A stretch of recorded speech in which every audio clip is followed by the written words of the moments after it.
날씨가 상당히 추워졌죠. 이제 벌써 이제 가을은 다 간 듯합니다. 이제 초겨울에 입문을 그렇게 하게 되는데 제가 늘 여러분들에게 말씀을 드리지만은 환절기 때 우리가 참 건강을 많이 여러분들이 조심해야 합니다.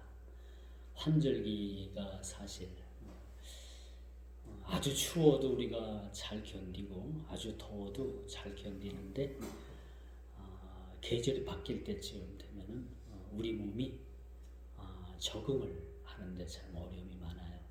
그래서 플러스 마이너스 10도, 5도만 돼도 우리가 참 몸의 반응이 상당히 민감해지는 그런 계절이기도 합니다.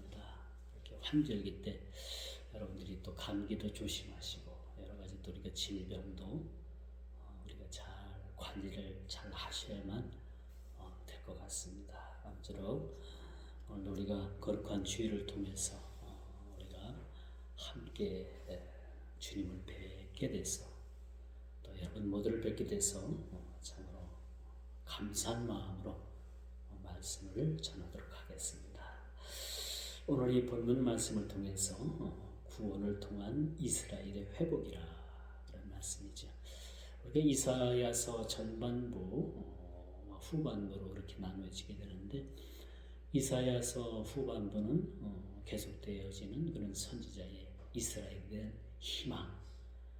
희망을 노래하고 있다라고 말씀드릴 수가 있겠죠. 그래서 전반부 이사야서가 우리가 66장으로 되어 있다고 하죠. 이것은 신구약의 어찌 보면 이것이 모델되는 그런 말씀이기도 해요. 그래서 전반부 39장 이전까지는 이스라엘에 대한 책망, 또 그들이 포로로 잡혀간 이유가 무엇이었는가, 또 죄에 대한 본질 이런 것 등등에 대해서 회개를 촉구하는 그런 말씀이었다라고 한다면 이제는 후반부로 넘어가는 이 말씀은 이스라엘에 대한 계속적인 희망을 이야기해 주고 있어요.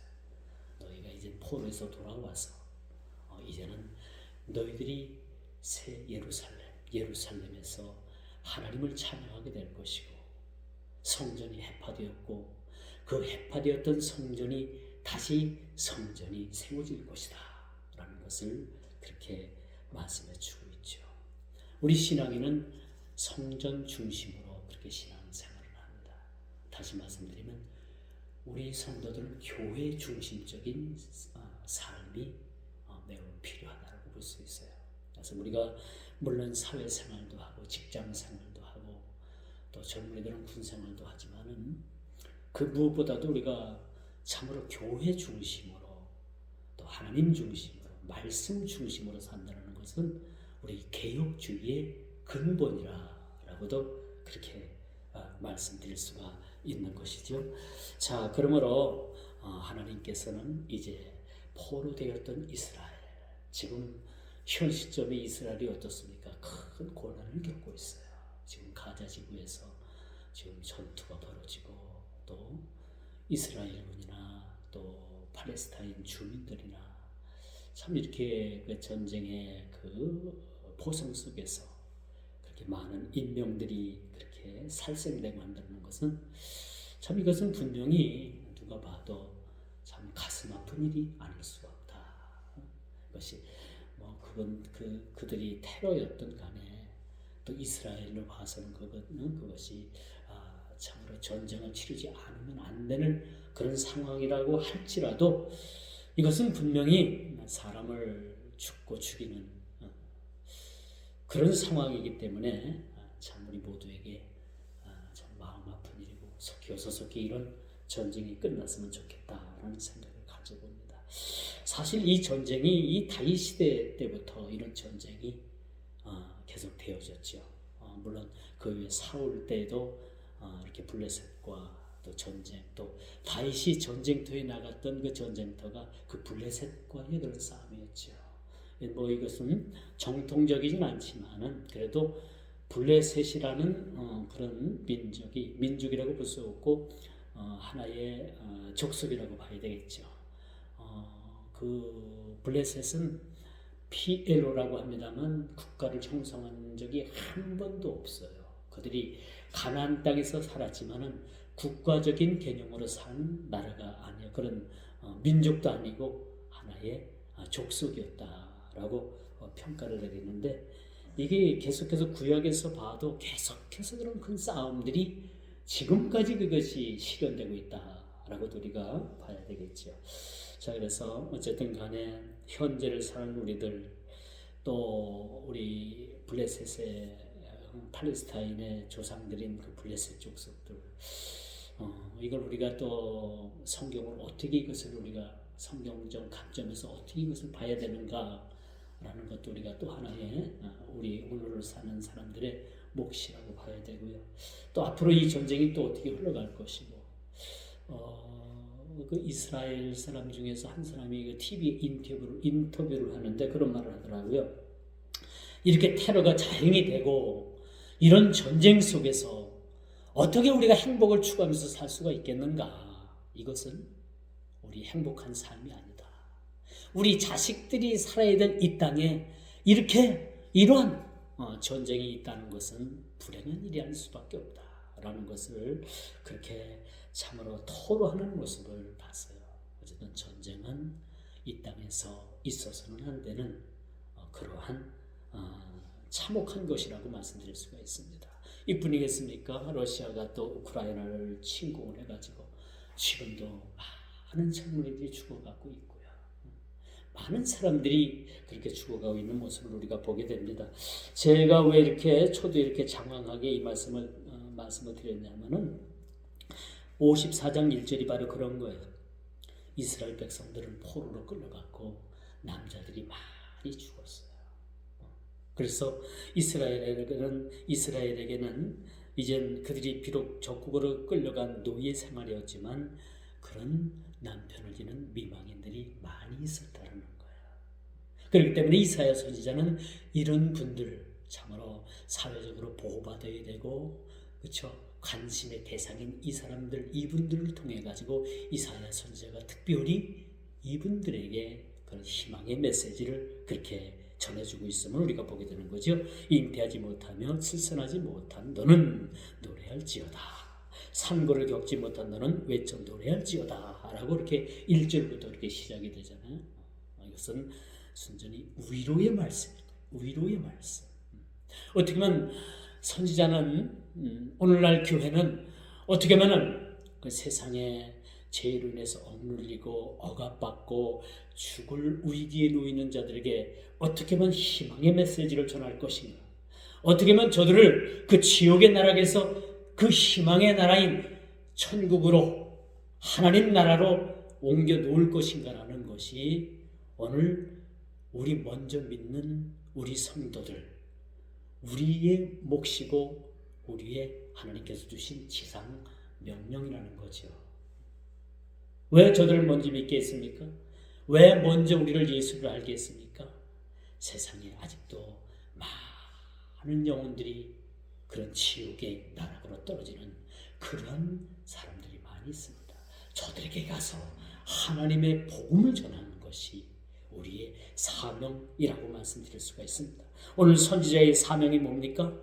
아무런 희망도 없고, 이젠 고향으로 내 조국으로 돌아갈 땅도 없고 성전도 파괴됐고 아무런 희망도 없는 노예의 삶을 사는 저들에게 선지자는 말씀을 통해서 그렇게 위로해 주고 있다라고 그렇게 말씀을 드릴 수가 있습니다. 오늘 본문을 보면서 저는 그런 생각을 했어요. 과거에 그 칠거지약이라는 게 있었잖아요. 지금은 그런 말이 완전히 사라진 지가 꽤 됐습니다만, 칠거지약 중에서 여인들이 아이를 낳지 못하면 칠거지약 중에 그렇게 걸리게 되잖아요. 그래서 이 칠거지약은 그 유럽이나 그 서구 문화에서는 없는 문화입니다. 특별히 그 유교권 문화, 좀 한국, 우리나라나 또 중국이나 이런 데서 이런 칠거지약이라는 이야기가 그렇게 나오죠. 이 칠거 지약 가운데 이 칠거 지약이라는 이 제도는요, 순전히 남자 편에서, 남편 편에서 이것이 만들어진 하나의 법인 거예요. 일방적인 의사표시로 아내와 이혼할 수 있는 7가지 이유를 그렇게 들고 있죠. 그것이 칠거 지약입니다. 그래서 그 중에 두 번째로 자녀가 없는 경우를 들어서 아내를 그냥 내보낼 수 있는 구실을 만든 것이 바로 그런 칠거 지약 가운데 하나입니다. 그런데 오늘 선지자는 뭐라고 말을 해요? 잉태하지 못하며 출산하지 못한 너는 노래할지어다 라고 이렇게 말씀을 합니다. 우리 유교권 문화의 그런 칠거 지약과는 아주 완전히 다른 그런 이야기를 해주고 있는 겁니다. 그래서 여러분, 오늘 이 본문 말씀을 살펴보면 참으로 우리 21세기를 사는 저희들이죠. 아이가 있고 없고 뭐 결혼한 것까지도 감사하죠. 근데 결혼까지는 했는데 또 아이를 갖지 않는다네요. 요즘 젊은이들은. 그냥 둘이 행복하게 살다가 그냥 가진 거 다 그냥 행복하게 쓰고 그렇게 세상을 그렇게 마무리한대요. 또 한 발 더 나가서는 아예 결혼까지도 하질 않는답니다. 독신주의가 좀 그렇게 많잖아요. 그렇죠? 간섭받지 않고 결혼 자체가 속박이라는 생각을 가지고 사는 거예요. 그렇기 때문에 요즘 많은 젊은이들이 결혼을 하지 않아요. 독신으로 사는 게 좋답니다. 그런 세상에 우리가 살고 있는데 오늘 1절을 우리가 좀 잘못 이해하면은 독신주의자들에게 어찌 보면 하나의 면죄부를 주는 말씀이 아닌가라는 생각을 가져볼 수는 있지만은 오늘 본문 말씀은요, 순전히 그렇게 전장을 통해서 남편을 잃은 그런 자들, 그런 여인들을 위로하는 말씀이라고 그렇게 말씀드릴 수가 있는 겁니다. 1절이 잉태하지 못하며 출산하지 못하는 너는 노래할지어다. 산고를 겪지 못한 너는 외쳐 노래할지어다. 우리 옛날 어른들 들으면 이 말씀을 드리면 아주 대노하겠죠, 그렇죠? 그래서 자식을 끔찍이도 여기는 이 한국 사회 또 그렇죠. 자식이 없이 우리가 살아간다는 거, 우리가 또 어른들은 우리 윗세대인 어른들은 그렇게 상상도 못할 일 아닙니까? 그래서 결혼하면은 아이부터 보잖아. 아이부터 얼른 그렇게 낳으라고 그렇게 재촉들을 합니다만은 요즘 참 시대가 시대인 만큼 독신주의가 대세인 시대에 이 말씀이 행여나 많은 사람들에게 오인이 되어서 인구 절벽의 원인으로 그렇게 오인될까 그렇게 염려하는 그런 대목이기도 합니다. 그러나 오늘 본문 말씀은 본질은 뭐야? 위로의 말씀인 거예요. 위로의 말씀. 남편을 잃고 또 홀로 된 여인들에 대해서 또 그렇게 위로를 전하는 그런 선지자의 말씀을 우리가 보게 됩니다. 그렇죠? 마치 무자식이 참으로 복이 있고 무자식에 대해서 면죄부를 주는 듯한 그런 말씀입니다만 이 말씀은 순전히 저와 여러분들 또 전쟁을 통해서 그렇게 남편을 잃은 자들, 그런 이스라엘 여인들을 위한 그런 하나님의 위로의 메시지다라는 것을 우리가 오늘 본문을 통해서 살펴보고 넘어갔으면 좋겠습니다. 그런데 여러분, 성경은요, 창세기 1장 28절에 보니까 생육하고 번성하라라고 이렇게 말씀해 주고 있어요. 오늘 본문과 조금 대치되는 말씀 같지만은 오늘 본문은 순전히 위로의 말씀이에요. 여러분, 오늘 이 주일날 우리가 하나님 앞에 나온 이 자리가 어떤 자리입니까? 물론 주님께 영광을 돌리는 자리가 되겠지만은 우리가 주님 앞에 위로를 받기 위해서 나오는 자리. 그렇죠? 여러분, 일주일 동안 세상 나가 살면서 얼마나 험한 그런 시간들을 보냈습니까? 그렇죠? 얼마나 험한 그런 일주일을 여러분들이 보냈습니까? 이렇게 상처나고 찢기고 이런 우리의 마음을 오늘 이 자리를 통해서 우리가 위로받는 자리이기도 합니다. 그래서 우리가 주님 앞에 이 자리에 나올 때는 주님께서 먼저 우리를 기다리고 계셔요. 그렇죠? 우리가 주님 앞에 나와서 우리가 주님을 만난다고 하지만 우리가 영적으로 우리가 볼 때, 우리가 주님 앞에 나올 때는 주님께서 이 자리에 먼저 나오셔가지고요. 먼저 나오셔가지고 우리 한 사람 한 사람을 다 그렇게 안아주십니다. 여러분, 오늘 이 자리가 주님께서 저와 여러분들을 안아주시고 위로받는 자리가 되기를 주님의 이름으로 축원드리겠습니다. 이게 창세기 1장 28절은 성경이 지향하는 이 28절의 말씀은 어떤 말씀이냐? 바로 생육하고 번성하라는 거예요. 어쨌든 하나님의 축복은 생육하고 번성하는 데 있습니다. 오늘날 자녀들이 부모에게 효도하는 것은 자녀들을 많이 생산해서, 자식들을 많이 생산해서 그 부모를 기쁘시게 해드리는 거예요. 근데 요즘 아이들이 뭐야? 하나 아니면은 둘 아니면 그거 낳고 말잖아요. 그래서 우리나라가 지금 인구 절벽 시대에 살아가고 있습니다. 통계에 의하니까요, 2050년이 되면 우리나라의 전체 인구의 20%가 외국인이 와서 살아야 될 상황이랍니다. 그만큼 그렇게 바뀌어지는 거예요. 이 인구의 20%만 되고 10%만 돼도요, 그 10%나 20% 되는 집단이 정치적인 집단이 돼가지고 자기의 목소리를 낼 수 있다고 해요.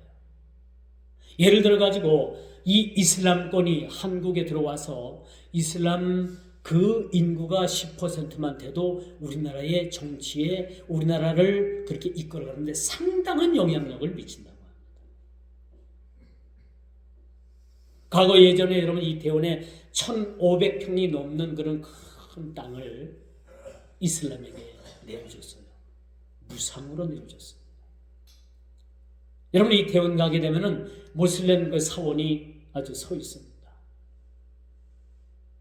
그리고 160개가 넘는 이슬람 사원이 한국에 그렇게 존재를 한다고 합니다. 기도처까지 그렇게 숫자를 계산한다면 그 훨씬 더 많다. 우리나라 지금 이슬람 인구가 여러분 눈에 잘 안 보이는 것 같지만 점점점 그 숫자가 늘어나고 있어요.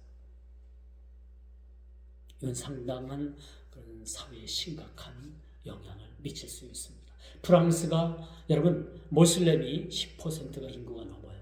그런데 이제 프랑스가 이슬람에 의해서 여러분 많은 그런 정치적인 압박을 받는 것도 사실입니다. 독일도 마찬가지죠. 여러분 이스라엘 사람들은요 자녀를 평균 2.5명 정도 낳는다고 합니다. 이게 팔레스타인 지역에 사는 이 무슬림 사람들은요 자녀 생산을 무한정대로 낳는데 인구 자녀 제한을 두지 않는답니다.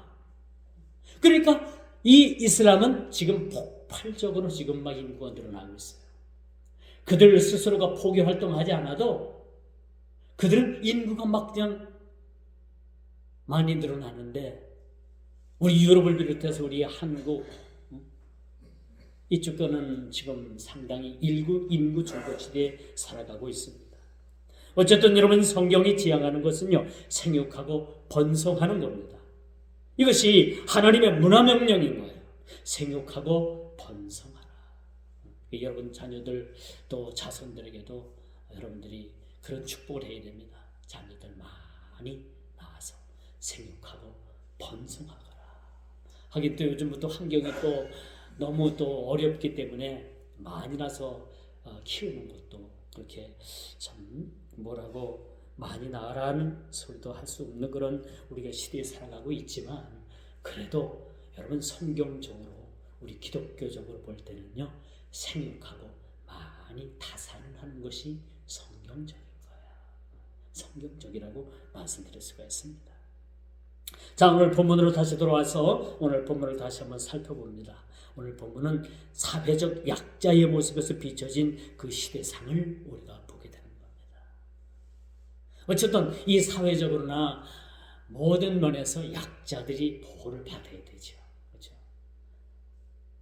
오늘 제가 운행을 하다가 거리에 그 플랜카드가 하나 붙은 걸 봤는데 노란 봉투법이 통과됐다.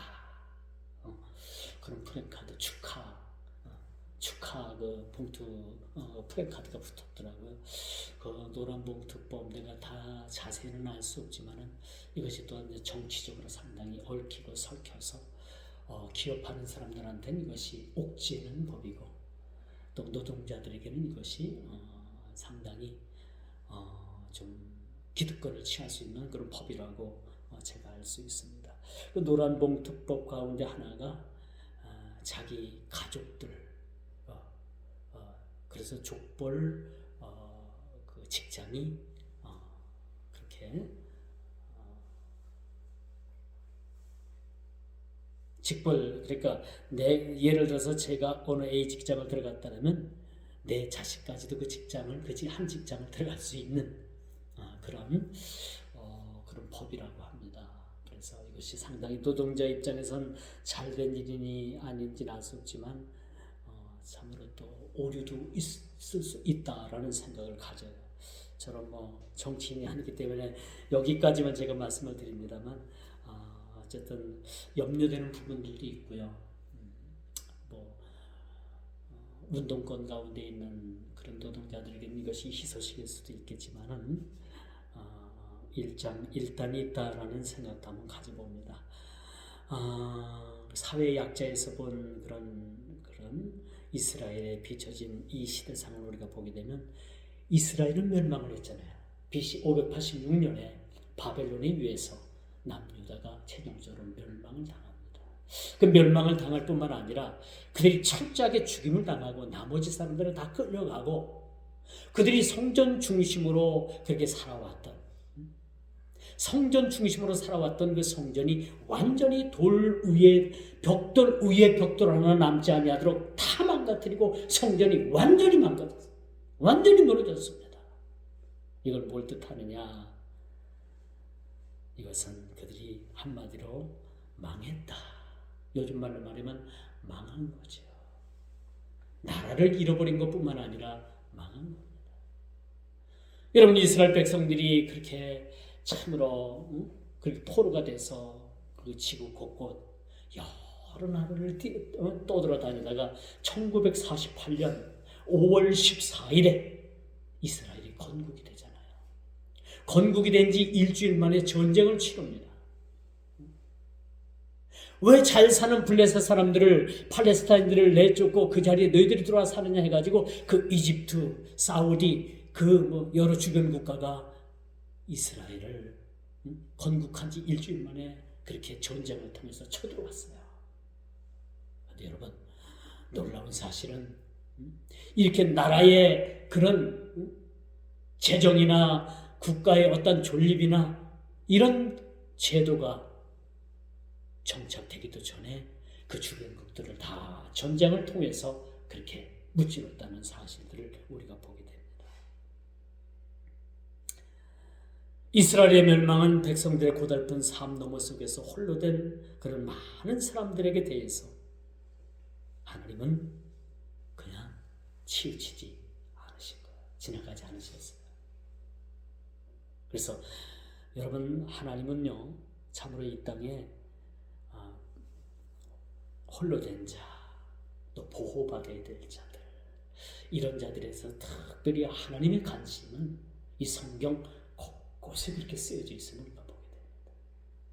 그래서 우리가 사회적 약자의 편에 서는 거, 신앙의 약자, 신앙이 조금 어리다고 해가지고 무시할 것이 아니라 그런 약자 편에 서서 우리가 그들을 케어해 줘야 되는 거예요. 이것이 함께 이루는 교회의 공동체라고 우리가 봐야 되는 거죠. 이 교회 안에서도 외지고 도란한 사람들을 우리가 권사님들이 뭡니까? 권면하는 분들이 권사님들이야 사실은. 권사님들이 우리 목회자의 손길이 못 미치는 곳까지 우리 권사님들이 이렇게 다 찾아가셔서 권면하고 위로하고 그렇죠. 그런 부분들이 교회에 이것이 참 활성화될 때 교회는 아름답고 건강한 교회다라고 말씀드릴 수가 있겠죠. 오늘 하나님의 그런 눈은 뭡니까? 하나님의 시야는 뭐예요?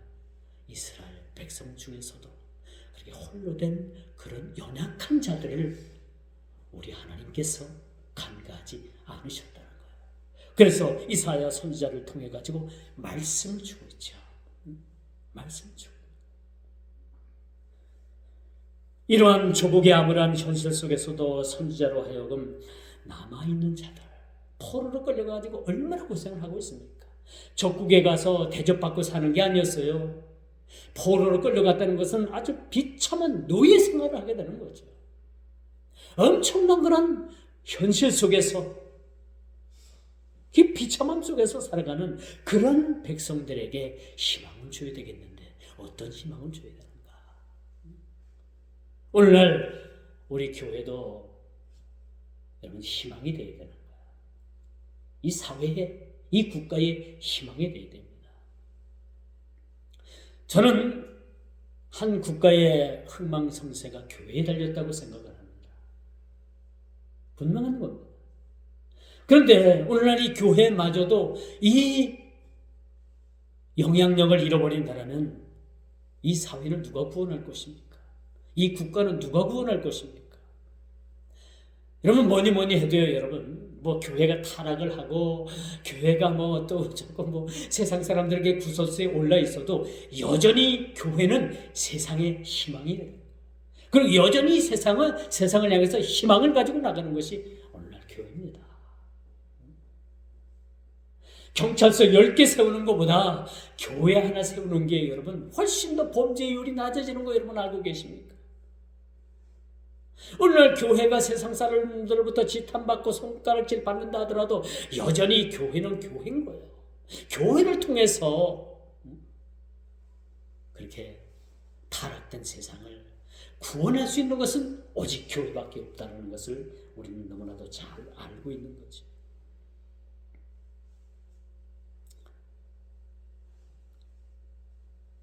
이처럼 조국의 암울한 현실 속에서도 선지자 이사야로 하여금 남아있는 자들을 향해서 그 희망의 끈을 놓지 말라는 격려와 위로의 메시지를 오늘 54장에서 이렇게 전해주고 있는 겁니다.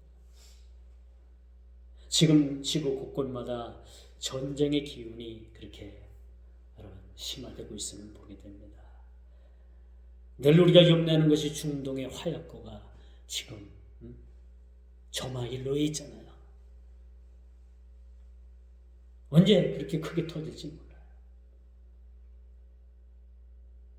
이 틈을 타서 중국이 대만을 침공하는 그런 전쟁, 군사 전문가들의 조심스러운 예견을 우리는 보게 됩니다. 중국이 대만을 침공을 하면 우리나라에 있는 미군이 그쪽으로 투입이 될 수밖에 없대요. 그러면 미군이 이동을 하게 되면 우리나라에 또 심각한 안보 공백이 사실 이것이 문제가 됩니다. 북한이 혹시 나쁜 짓을 하지 않을까? 이상한 마음을 먹지 않을까? 염려됩니다. 요즘 상당히 아주 이런 문제 때문에 아주 신경들이 아주 날카로워져 있는 모습들을 보게 됩니다. 중국도 이런 기회를 타가지고 대만을 침공하는 것이 기회적절한 기회라고도 보고 있고요. 그들이 지금 엄청난 군사훈련을 해상에서 그렇게 벌이고 있다고 하잖아요. 이것이 참 염려스러운 일이기도 합니다. 이러한 시대적 상황 속에서도 오늘 선지자는 내 장막터를 넓히며 내 처소의 시장을 아끼지 말고 넓히더라 라고 이렇게 말씀합니다. 때가 온다는 겁니다. 여러분 우리 인생이 흥할 때가 있으면 쇠할 때가 있어요. 그렇죠? 흥할 때가 있으면 망할 때가 있는 겁니다. 언제나 우리 인생은 굴곡이 있습니다. 오르막이 있으면 내리막이 있는 거고, 그렇죠?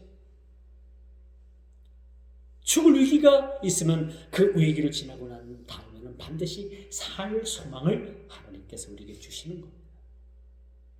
하나님 나라도 마찬가지입니다. 이미 하나님 나라는 예수 그리스도께서 이 땅에 오심으로 인해 가지고 하나님 나라가 이 땅에 도래했습니다. 하나님 나라가 임한 거예요. 그렇죠? 그리고 우리가 완전한 하나님 나라는 아니지만 이미 하나님 나라를 우리가 경험하고 있는 그런 삶을 살아가고 있습니다. 우리 성도의 삶이 뭡니까? 교회 생활이 뭡니까? 하나의 이것이 하나님 나라의 과정이라고 볼 수가 있는 거죠. 이런 가도기적인 그러한 시간들을 우리가 살고 있기 때문에 더러는 교회에 문제도 있을 수 있고요. 그렇죠?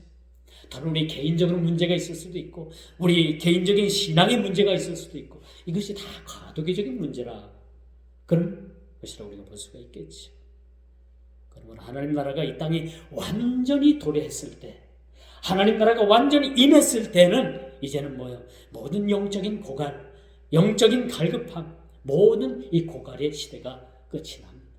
다시는 전쟁이 없고요. 다시는 서로 미워하는 일이 없고요.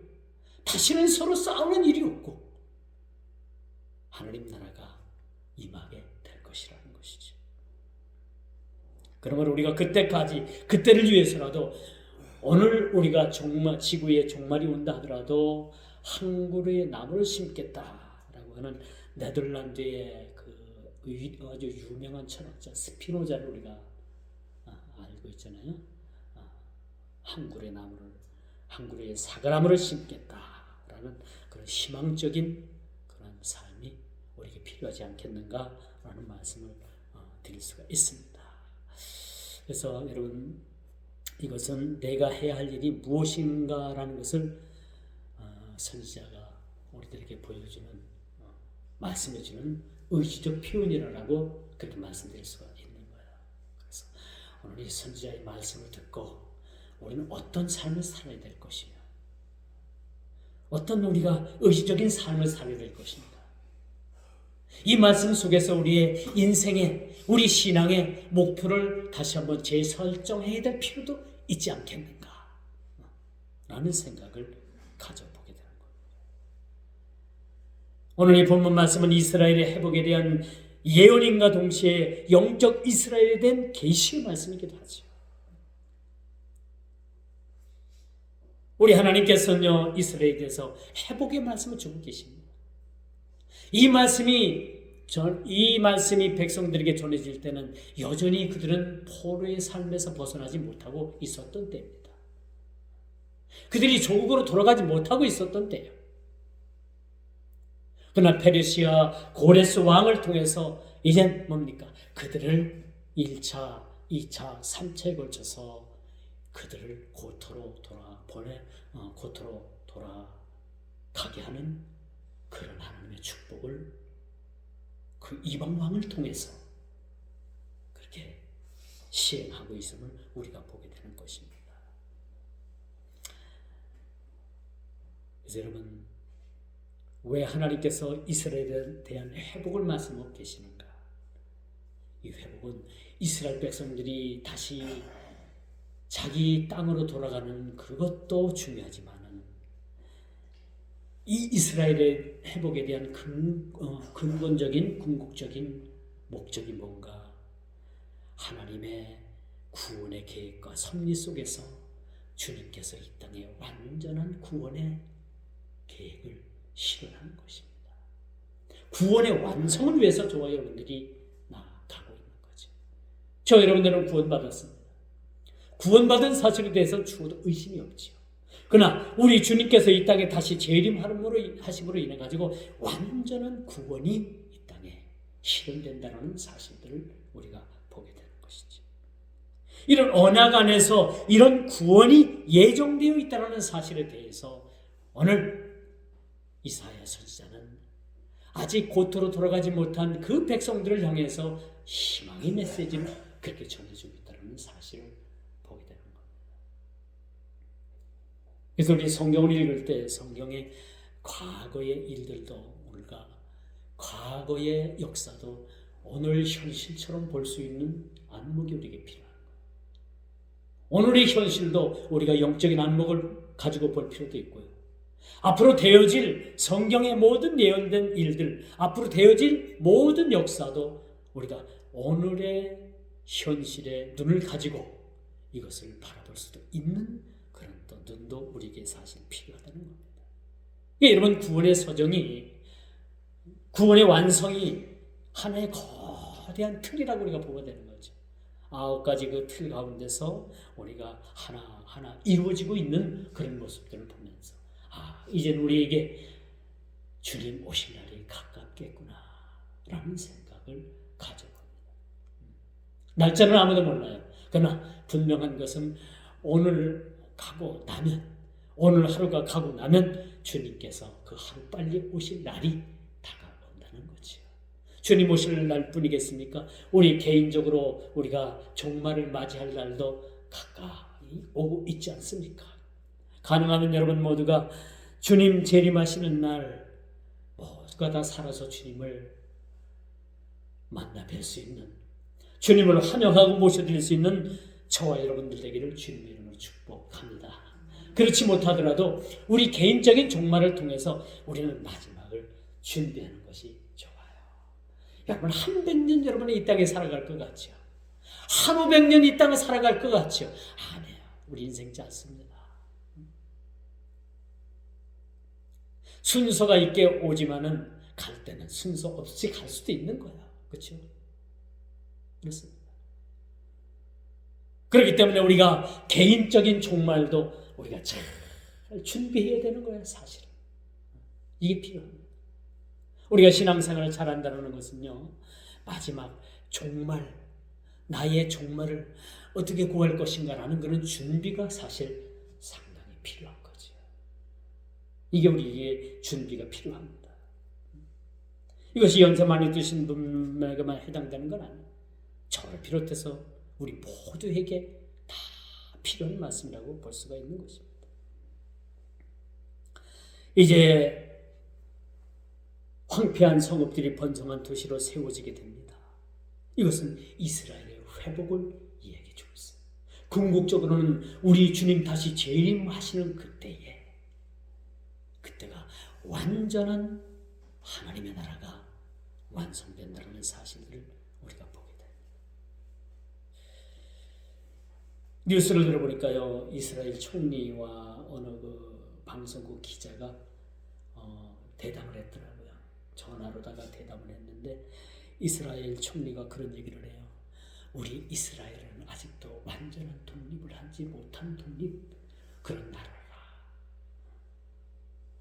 여러분, 이스라엘이 상당히 선진국이에요. 무기도 아주 깜짝 놀랄 만한 그런 무기들을 많이 만들고 있습니다. 그런데도 불구하고 그 총리가 그렇게 말을 하는데 아직 우리나라는 완전한 독립을 이루지 못했습니다. 그런 고백을 하더라고요.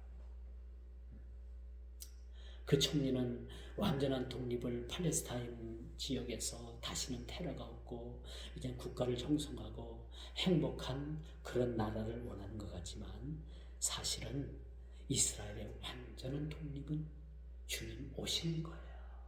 이 땅에서의 완전한 그런 평화는 주님 오실 때만 가능합니다. 여러분, 세상은 얼마나 많은 평화를 외칩니까? 이번에 미국에서 여러분 백악관에서 이스라엘을 막 얼마나 많이 왔다 갔다 했어요. 브링컨 국무장관인가요? 그분도 왔다 갔다 하고 바이든 대통령도 이스라엘 왔다 갔다 하고 그렇게 평화를 위해서 전쟁 억제를 위해서 왔다 갔다 했지만 그들이 얻고 들어간 게 뭐가 있어요? 없습니다. 이처럼 세상은 평화를 원하지만요, 여러분, 진정한 평화는 우리 주님 다시 오시는 그것밖에 없습니다. 그게 진정한 평화인 거예요. 그래서 우리는 끊임없이 영적 전투가 지금도 벌어지고 있죠. 여러분, 교회 온다는 거, 주일 지킨다는 거, 신앙생활 한다는 거 의례적이고 습관적이라고 생각을 합니까? 아니에요. 우리가 신앙생활 한다는 그 자체는요, 모두가 다 영적인 싸움입니다. 저와 여러분들은 지금 영적인 싸움을 하고 있는 겁니다. 영적인 싸움을 하고 있는. 연일되는 이스라엘의 가자 지구의 폭격은 테러에 대한 응징이라고 볼 수도 있지만 참 어찌 보면 제가 초대에도 말씀을 드렸습니다만 가슴 아픈 일이에요. 팔레스타인 중에서도 하나님의 선택된 하나님의 백성들이 많이 있잖아요. 그렇죠? 그들을 참 불쌍히 여기는 마음, 폭격을 통해서 그렇게 많이 죽어가고 어린아이들, 노약자, 여성들이 많이 죽는다고 하는데 좀 마음이 아프잖아요. 그들 중에도 하나님의 선택한 하나님의 백성들이 있을 것이고 하나님께서 예비해 놓은 그런 백성들도 있을 것이고 이젠 세계가 염려할 정도를 넘어서서 참 내일이 아니다라는 생각을 그렇게 가져보는 것 같아요. 오늘 말씀은요, 황폐한 성읍들로 다시 사람이 살 곳이 되게 하면 물론 포로된 이스라엘이 돌아와 폐허가 된 성읍이 다시 재건된다는 말씀입니다만 가자지구 폭격을 통해서 그렇게 3분의 1이 완전히 망가졌는데 저걸 어떻게 재건을 하지? 저 도시를 다시 재건을 하려면 얼마나 많은 돈이 들까? 얼마나 많은 인적 자원이 그렇게 희생이 될까? 그런 생각도 한번 가져보게 돼요.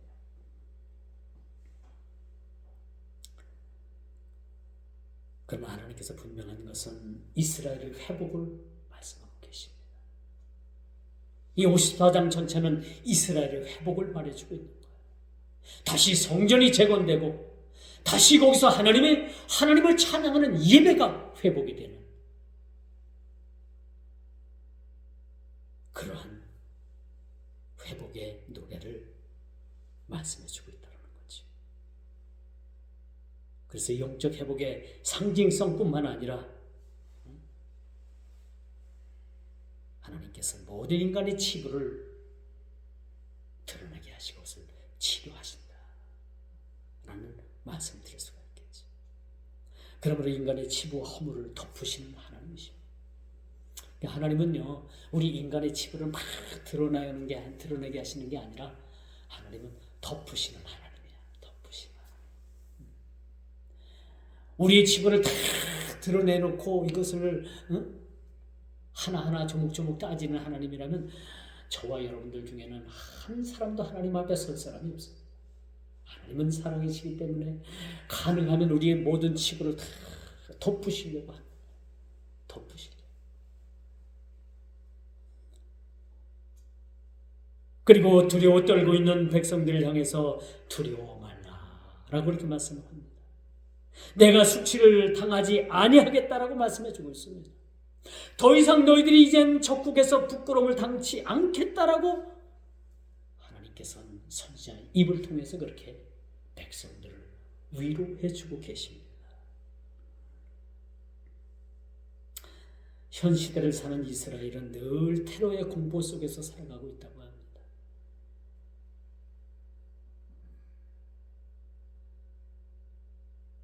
어떤 분이 인터뷰를 그렇게 또 했는데 사는 게 아니래요. 언제 테러를 당할지 늘 조마조마하면서 살아간다고.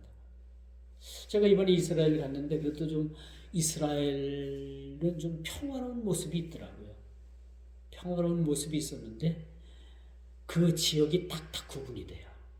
어느 지역은 그 유대인들만 그렇게 생활을 하고 어떤 지역은 그 이슬람 그 사람들만 그렇게 막 생활을 하고 섞이질 않더라고요. 그런데 그 중심 곳곳에는 이스라엘 경찰들이 다 들어가서 배치가 되어 있더라고요. 그 테러 때문에 그런 거죠. 이렇게 평화가 공존하는 것 같지만은 가끔씩 테러를 통해 가지고 사람들이 죽고 자녀들이 죽고 부모가 죽고 이런 걸 보면서 어떤 여성분이 그렇게 인터뷰를 했는데 이게 사는 것 같지 않다. 평화를 그들은 상상도 할 수 없는 그러한 것들이라고 생각을 하면서 살아가는 모습을 볼 때 그게 불행이구나. 그렇죠? 불행인 거지. 하나님께서 이스라엘을 징벌 중에 구원하시겠다는 말씀, 이 메시지는요 크신 국리하심에서 기인된 말씀입니다. 이스라엘 백성들은 이 하나를 믿고 말씀하시는 이 한마디를 믿고 그들이 지금도 버티고 있는 겁니다. 오늘 우리 믿음의 성도들도 마찬가지. 한 가지 소망, 주님의 재림, 그렇죠? 언제 주님 오실런지 주님의 재림을 우리가 고대하면서 하루하루를 살아가게 됩니다. 여러분 주위를 돌아봐도 그렇죠? 우리 주위를 돌아보고 교회를 돌아보고 어디를 돌아봐도 우리가 어디 하나 적을 둘 데 없고 희망을 둘 데 없고 우리 상황이 지금 그렇잖아요. 국가적으로 봐도 전쟁의 위기에 있고 세계적인 정세를 봐도 이 전쟁이 끊이질 않고 언제 이 세계 정세가 뒤바뀔지 불안한 시대에 살아가고 있습니다. 이런 시대에 우리의 희망은 뭡니까? 우리가 버틸 수 있는 그런 건강과 이유가 뭐라고 생각합니까? 주님 재림하신 그날을 우리가 기다리게 됩니다. 범죄로 인한 징벌에 대한 이스라엘의 죄악을 하나님께서는 사하여 주시겠다고 했습니다. 하나님 편에서 보면요, 우리 인간이 지은 죄를 하나님께서는 용서하지 못할 죄가 하나도 없다고. 하나님은 그 큰 사랑으로 다 우리 인간의 죄를 덮으시는 거예요. 우리가 극악무도한 강도와 아주 극악무도한 죄를 저질러도 하나님은 우리가 그 죄에서 회개하고 돌이키고 다시는 그 죄를 반복하지 않는 그런 마음을 가지고 하나님 앞에 나갈 때 하나님은 우리의 죄를 다 용서해 주시고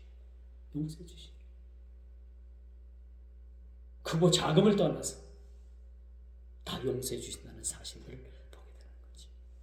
이것이 구원을 베푸시는 주님의 상상을 초월한 그런 주님의 깊으신 국률하심이에요. 국률하심이죠. 그러면 우리가 하늘을 두루마리 삼고 땅을 바다를 먹물 삼아도 다 하나님의 그 큰 사랑을 기록할 수가 없는 거지. 그리고 그 결과는 뭡니까? 가장 사랑하는 아들 독생자 예수님을 십자가에 못 박아 내어 주셨다는 거예요. 하나님의 사랑의 본질이 여기에 있습니다. 독생성자 예수님을 십자가에 내다 못 박아 죽으시기까지 우리를 사랑하셨다는 거야. 이게 하나님의 사랑인 거지. 자, 이제 말씀이 결론을 맺습니다. 이제 언약에 남은 백성들에게 하나님께서 노아 홍수 후에 언약을 상기시키신 거예요.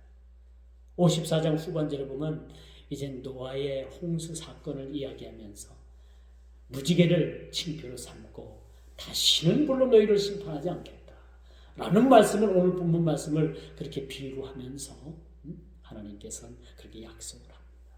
무지개, 여러분 얼마나 아름답습니까? 7빛깔로 그렇게 쫙 무지개가 뜨면 참 너무나도 그 하늘에 참 신비죠. 신비. 하나님께서만 하실 수 있는 그런 멋진 작품 아닙니까? 그런데 이 무지개 색깔을, 이 무지개 깃발을 만들어 가지고 흔드는 그런 요즘 세상에 사람들이 있죠. 요즘 우리 그 TV 뉴스를 통해 가지고 자주 언급되는 그 전 펜싱 국가대표 선수 모모 씨, 그렇죠? 그분과 뭐 결혼을 약속했다가 지금 뭐 범죄가 들통이 나가지고 지금 뭐 구치소에 지금 잡혀가 있고, 참 이런 걸 보면서 참 세상이 참 이럴 수가 있는가 하는 생각을 가져봅니다. 동성애, 여러분 이거 죄악입니다. 왜 소돔과 고모라 성이 망했습니까? 왜 불비를 내려가지고 흔적도 없이 만들었습니까? 이 하나님의 질서를 파괴하는 일에 대해서는 하나님께서는 더 이상 두고 보질 않아요. 무지개 약속이 나와 있습니다. 그런데 제가 어느 TV인가 그 유튜브에서 봤는데 이스라엘 예루살렘에서 막 그 현 정부에 대해서 막 그렇게 데모들을 하더라고요. 시위를 하는데 거기서 그 무지개 깃발을 가지고 막 흔드는 몇몇 사람들이 있었어요. 여러분 놀라지 마십시오. 이스라엘 사람들 중에 유대인들 중에서도요 동성애자들이 이렇게 많습니다. 그 무지개 깃발 가지고 흔드는 사람들 다 동성애자들이에요. 동성애 옹호하는 사람들입니다. 얼마 전에 대구에서 그 동성애 퍼레이드를 하는데 대구시장이 태클을 걸었다가 경찰들한테 그 공무원들이 다 막 그냥 막 밀려나가고 또 밀려가고 그런 웃지 못할 일들이 또한 벌어지고 있었고요. 전에 서울 그 시청 앞에서는 키오 축제라고 해가지고 동성애자들이 온갖 헤게모니한 그러한 모습을 가지고 그렇게 시가 행진을 하는 모습들을 봤잖아요. 여러분, 이건 하나님 앞에 가증한 일입니다. 그러니까 하나님께서 다시는 물로 너희들을 심판하지 않는 것처럼 너희들에게 오늘 54장을 통해 가지고 이스라엘 백성들에게 희망을 주는 이 무지개 언약을 오늘날 많은 사람들이 이렇게 잘못된 걸로 가증한 것들로 그렇게 바꿔버린 사실에 대해서는 우리는 통분해야 돼, 통탄해야 됩니다. 어떻게 이렇게 되는 거예요?